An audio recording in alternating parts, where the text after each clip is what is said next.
Don't make unnecessary enemies.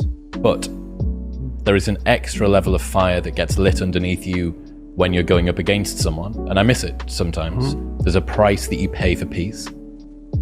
Yeah, well, then you just have to look at yourself harder and find the nemesis, because it's there all the time, right? I mean, there's always parts of yourself that you can overcome.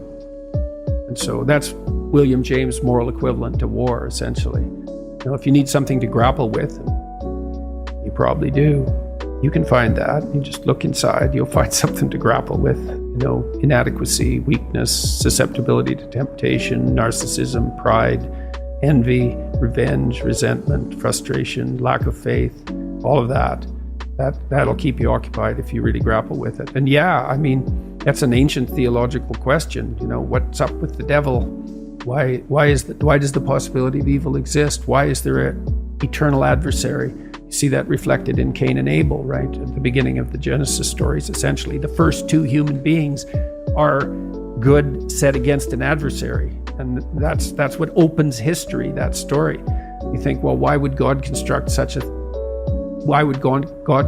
a reality where an adversary exists? And maybe it's because all things considered, a world with an adversary is a better world, just like a garden with a snake in it is a better garden. These things aren't easy to understand.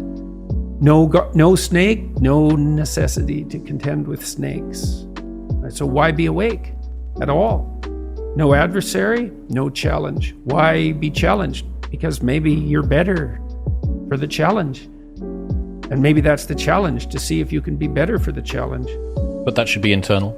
Well, fundamentally, if it isn't, you'll find it externally, because you'll demonize someone to turn them into Satan so that you can find an adversary. And then that's very unfortunate for you and for them. That's the problem. It's just not as big a battle. It's like you battle with someone external who's malevolent, let's say, or you think they are, and usually you've got that mostly wrong, but not always. But if the battle is inside, which is where it's supposed to be, most fundamentally, then it's the ultimate. It is the ultimate challenge, and that's the infinite game. The external one is battle between good and evil on a playing field of chaos and order. That's the eternal game, and you know you can play that out in the external world. But part of what the religious enterprise is about, and the Christians have really contributed to this, is the notion that sacred battle is fundamentally spiritual, which is to say, in some sense, fundamentally psychological. It's to be fought on the battleground of the soul, internally. It's a subjective issue. How do you defeat evil? You defeat the evil in your own heart. That is how you do it. And so if that's all being acted out for you in the world, well, you've misplaced Satan. That's a good way of thinking about it.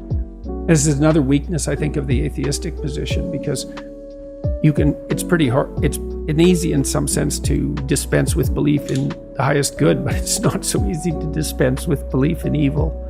So that's a big problem. So then where do you localize it? And you can find evidence of it everywhere, certainly in institutions. I mean, that's the whole systemic racism, corrupt patriarchy narrative, is that Satan is to be found at the core of our institutions. And to some degree, that's true, because everything we do is corrupt to some degree. And so then do you fight it sociologically? You're the good person and the institution is Satan? So you're so good, are you? You're so sure of that, are you?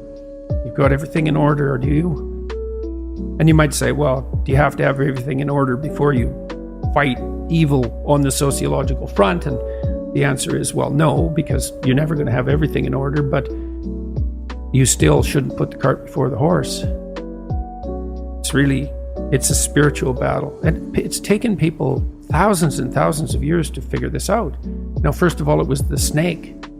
What's evil? What's malevolent? The predatory reptile. Fair enough, man. I mean, we've been fighting with predatory reptiles for 60 million years as mammals. 60 million years. So it's a good first pass approximation. It's the snake, the poisonous snake, the external enemy, the predator. But what about the predator and other people? Oh yeah, that's even worse, man. It's like how predators are one thing, but predatory people, other tribes, man, they're brutal. They're brutal. Oh. Well, what about your predatory friend? Oh, that's pretty bad too. The friend who stabs you in the back, the person who betrays you, Judas.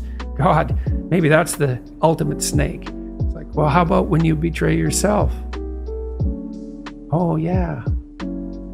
So you want to see there's this association that's very strange that occurred in the development of Christian thought between the snake in the Garden of Eden and Satan.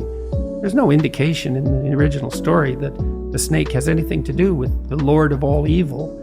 It's a very weird conclusion that's been drawn. It's almost extra biblical because there's almost no mention of Satan in the Bible at all, much less any direct connection between the serpent and Satan. It's a very, very strange idea, but it's part of this psychologization of evil.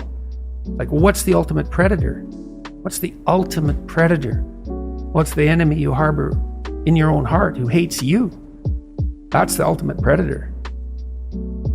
And when there's these images of Mary with her head in the stars and baby in her arms and her foot on a snake, it's like, well, that's the eternal feminine. Her head's in the stars because she's oriented towards the highest good and she's protecting her infant from predators. That could be an actual predator. That's been the case throughout not just human history, but mammalian history. Could be other people who are predators. Could be men who are predators. Could be her, who's a predator. The devouring mother. It's like, well, what's the ultimate locale of genuine evil? Well, the highest religious answer is, that's in you. That's the proper place to battle it out. And I think that's true. I think it's literally and metaphorically true. And I was convinced of that in part because of Solzhenitsyn's writings, because Solzhenitsyn identified the totalitarian state with the willingness of the subjects of that state, the subjects and the perpetrators at the same time, to live by lies. No totalitarian state if people don't lie. And every time you lie in support of the totalitarian state, then you're the perpetrator. And that's a psychological issue. It's like, you're going to lie to get along or not? Say, well, what does it matter? I'll go along with it. It's okay. We'll see how it matters, because it matters. And that's all a psychodrama as far as I'm concerned. Fundamentally, when it's properly placed. You've got plenty of problems to take care of on your own front. And that's where you should concentrate your efforts.